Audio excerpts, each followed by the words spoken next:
तो स्टूडेंट्स, मैं बता रहा था क्लास 11th बायोलॉजी चैप्टर 2। इसमें आपको मैंने पादप के जो जीव हैं, जीवों के पांचों जगत जंतु, पादप, मोनेरा, प्रोटिस्टा और फंजाई के बारे में बता चुका हूँ। लेकिन कुछ ऐसे भी जीव पाए जाते हैं पृथ्वी पर जिसको इन पांचों जगत में नहीं रखा गया है, वो पांचों जगत से बाहर है। और इसलिए पांचों जगत से बाहर है क्योंकि उनमें जीव जैसे लक्षण भी होते हैं और निर्जीव जैसे लक्षण भी होते हैं। और उनको जीव उसको कहते हैं जो कोशिका से बना हो। चूँकि इनका शरीर एक ही कोशिका से बना होता है और वो भी कोशिका उसको नहीं मानते हैं, सेल नहीं मानते हैं। जैसे वायरस, विषाणु। विषाणु क्या है? इसको हम कहते हैं कि यह सब सेल है। सब सेल मीन्स अकोशिकीय है या अकोशिकीय है, ए सेलुलर है या सब सेल है। यानी इसमें कोशिका के सभी गुण नहीं पाए जाते। कोशिका वह है जो प्लाज्मा झिल्ली द्वारा घिरी हो और निर्जीव माध्यम में भी जनन की क्षमता रखती है। क्योंकि यह निर्जीव माध्यम में एक तो प्लाज्मा झिल्ली नहीं पाई जाती है इसके चारों तरफ, और दूसरी यह निर्जीव माध्यम में जनन की क्षमता नहीं रखती है, इसलिए यह कोशिका नहीं है। इसको कहते हैं कि यह अकोशिकीय है। क्या है जीवाणु? अकोशिकीय है। क्यों? क्योंकि यह निर्जीव में जनन नहीं कर सकती है और इसके चारों तरफ प्लाज्मा झिल्ली नहीं पाई जाती है। अब देखें तो सबसे पहले विषाणुओं की खोज, इसलिए इनको हम 5 जगह से बाहर रखते हैं। विषाणुओं की खोज इवानोव्स्की। ये इवानोव्स्की कौन है? ये रूसी वैज्ञानिक है। ये रूसी वैज्ञानिक इवानोव्स्की ने सबसे पहले इस वायरस की खोज किया और इनको वायरस नाम दिया। दूसरी बात आप जानें कि जो बेजर्निक है, बेजर्निक नामक वैज्ञानिक ने इसको कंटेजियम वाइवम फ्लूइड कहा। कंटेजियम वाइवम फ्लूइड का मतलब होता है विषैला तरल पदार्थ। यानी इसको वह जीव नहीं माना, उन्होंने माना कि एक ऐसा पदार्थ जो विषैला है, एक जगह से दूसरे जगह से फैलता है, यानी संक्रामक है। यह संक्रामक तरल पदार्थ है या विषैला तरल पदार्थ है जो एक जगह से दूसरी जगह फैलता है। आगे चलते हैं तो डेलब्रक नामक वैज्ञानिक, बहुत ही इंपॉर्टेंट, इन्होंने खोज किया कि विषाणु में उत्परिवर्तन हो सकता है। और जब उन्होंने बताया कि विषाणु में उत्परिवर्तन हो सकता है तब माना गया कि विषाणु लगता है कि वो जीव है, क्योंकि डीएनए होता है वहीं पर उत्परिवर्तन होता है। फिर स्टैनले मिलर ने इसका क्रिस्टलीकरण किया, क्रिस्टलाइजेशन किया। और जब स्टैनले मिलर ने क्रिस्टलाइजेशन किया, क्रिस्टलीकरण किया, तो इससे ये सिद्ध हुआ कि ये जीव नहीं है, ये क्या है? निर्जीव है, क्योंकि निर्जीव का हम क्रिस्टलीकरण कर सकते हैं। अब देखें आप, तो सजीव और निर्जीव के बीच की कड़ी कहते हैं। जीवाणु को पहले मैंने बताया कि इसमें सजीव और निर्जीव के गुणों के गुण होते हैं, इसलिए इनको सजीव और निर्जीव के बीच की पूरी कड़ी कहते हैं। सजीव के लक्षण क्या है? इसमें उत्परिवर्तन होना, इसके डीएनए होता है अर्थात सिद्ध होता है। दूसरा, इसमें जनन, ये जब सजीवों के अंदर आता है, कोई सजीव के अंदर आता है तो जनन करने लगता है, अपने समान जीव का निर्माण करता है। और तीसरा है कि इनमें न्यूक्लियोप्रोटीन का पाया जाना। कोई भी जीव है वो न्यूक्लियोप्रोटीन से बने होते हैं, डीएनए, आरएनए और प्रोटीन से बने होते हैं। और ऐसा पाया गया कि वायरस में भी ऐसा होता है। और निर्जीव के लक्षण क्या है? तो क्रिस्टलीकरण इसका कर सकते हैं, रवे के रूप में, निर्जीव के रूप में इसका क्रिस्टलीकरण कर सकते हैं। कोशिका से बाहर ये निर्जीव होते हैं, अर्थात कोशिका के बाहर ये जनन नहीं करते हैं। और अकोशिकीय होते हैं, सब सेलुलर होते हैं। कोशिका की जो मूलभूत पहचान है वो इसके अंतर्गत नहीं होता है। इसके अंतर्गत प्लाज्मा झिल्ली नहीं होती है और ये निर्जीव के अंदर जनन नहीं कर सकते हैं। तो ये निर्जीव के लक्षण हैं, अतः दोनों के बीच की कड़ी इसको कर सकते हैं। विषाणु के लक्षण क्या हैं आप देखते हैं। तो पहले जो है लक्षण की अकोशिकीय होते हैं, पहले ही बताया ये अकोशिकीय होते हैं, अर्थात कोशिका के लक्षण इसमें पूरा नहीं होते हैं। प्लाज्मा झिल्ली और निर्जीवों में जनन ये नहीं कर सकते हैं।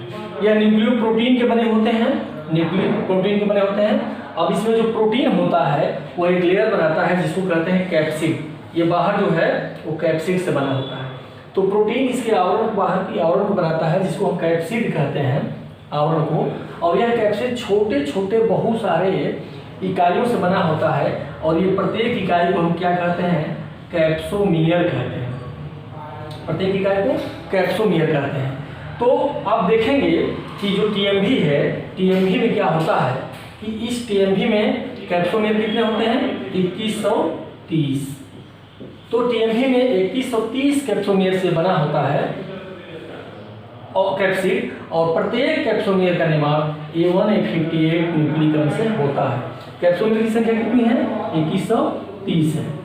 ये याद करने योग्य है कि कैप्सोमेर की संख्या 2130 होती है टीएमवी में, टोबैको मोज़ेक वायरस में, जो तंबाकू पर पाया जाता है। और प्रत्येक कैप्सोमेर का निर्माण 158 न्यूक्लिकन से होता है।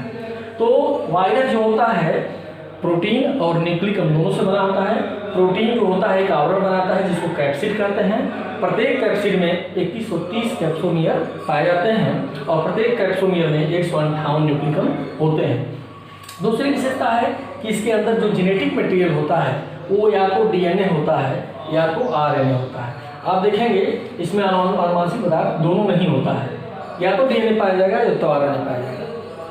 जिस जीव में डीएनए होगा उसमें आरएनए नहीं होगा, जिसमें आरएनए होगा उसमें डीएनए नहीं होगा। तो इसमें डीएनए और आरएनए दोनों अनुवांशिक पदार्थ हैं, लेकिन पाया जाएगा एक ही कोई। और आप देखेंगे कि इसमें जो डीएनए है और आरएनए है, तो पादपों में पाया गया है कि एक सूत्री आरएनए पाए जाते हैं। जंतु में आरएनए होगा या द्विसूत्री या एक सूत्री डीएनए होगा, दोनों में से कोई एक हो सकता है। और जीवाणु भोजियों में डीएनए होता है जो प्रायः कैसा होता है? द्विसूत्री होता है, द्विसूत्री डीएनए पाया जाता है। आप देखेंगे तो आप एक चीज देखें कि जो जीवाणु पादप पर पाया जाता है विषाणु, एक जैसे उदाहरण में टीएमवी टोबैको मोज़ेक वायरस को कहा, ये राड शेप होता है, राड की आकृति का होता है, छड़ाकार होता है, जिसमें ये प्रोटीन के कैप्सिड होते हैं और आरएनए पाया जाता है। यह जो देख रहे हैं आप टैडपोल की आकृति का, किस आकृति का है? जीवाणु रोधी, यह टैडपोल की आकृति का है, टैडपोल की आकृति। इसकी आकृति कैसी है? तो टैडपोल की आकृति है। तो टैडपोल की आकृति का यह होता है जीवाणु भोजी, जिसमें एक हेड होता है, एक नेक होती है, एक टेल होता है। इस टेल के बाहर 6 टेल फाइबर लगे होते हैं और देखने में टैडपोल मच्छर मेढक का जो बच्चा होता है जिसको टैडपोल कहते हैं वैसा लगता है। यह जो होता है जीवाणु भोजी कहलाता है, बैक्टीरियोफेज। यानी वह वायरस जो बैक्टीरिया को खाता है उसको हम जीवाणु भोजी कहते हैं, बैक्टीरियोफेज कहते हैं। और ये बैक्टीरियोफेज में जो मटेरियल है ये डीएनए है, डबल स्टैंडर्ड डीएनए होता है, यह जीवाणुओं को मारता है। और टीएमवी जो है पादपों में टोबैको मोज़ेक वायरस तंबाकू के पौधे पर ये रोग उत्पन्न करता है, जिस रोग को कहते हैं टीएमवी रोग, टोबैको मोज़ेक रोग। अब देखिए आप इस वायरस के बारे में, सभी वायरसों के बारे में, तो वायरस से बहुत सारे रोग होते हैं जिससे आप परिचित हैं, जैसे चेचक है, पोलियो है, एड्स है, मस्तिष्क ज्वर है, डेंगू है, मम्स है, सर्दी जुकाम है, कोरोना है, इसके अलावा फ्लू है, इन्फ्लुएंजा है। ये सभी खतरनाक रोग हैं और सभी होते किसके द्वारा हैं? वायरस के द्वारा होते हैं, विषाणु के द्वारा होते हैं। इसी प्रकार से ये पादपों में रोग होता है, ये पादप में रोग है। ये जंतु में ऊपर वाला रोग है, ये पादप का रोग है। एलो वेन मोज़ेक का भी, लेडीज फिंगर, हिंदी का yellow vein mosaic, tobacco mosaic का टोबैको, तंबाकू में टोबैको मोज़ेक रोग, और बंची टापा पपाया, ये कुछ ऐसे रोग हैं जो विषाणुओं के द्वारा पादपों में होते हैं।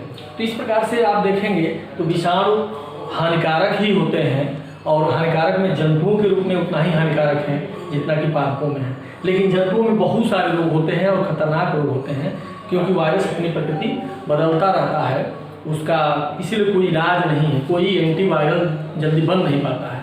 और इसीलिए आज भी एड्स, कैंसर खतरनाक रोग बने हुए हैं। और एक नई बीमारी कोरोना जो कि वायरस जनित है, उसका भी अभी तक कोई सटीक दवा या वैक्सीन नहीं बन पाई है। तो आप समझ सकते हैं कि वायरस कितना महत्वपूर्ण होते हैं।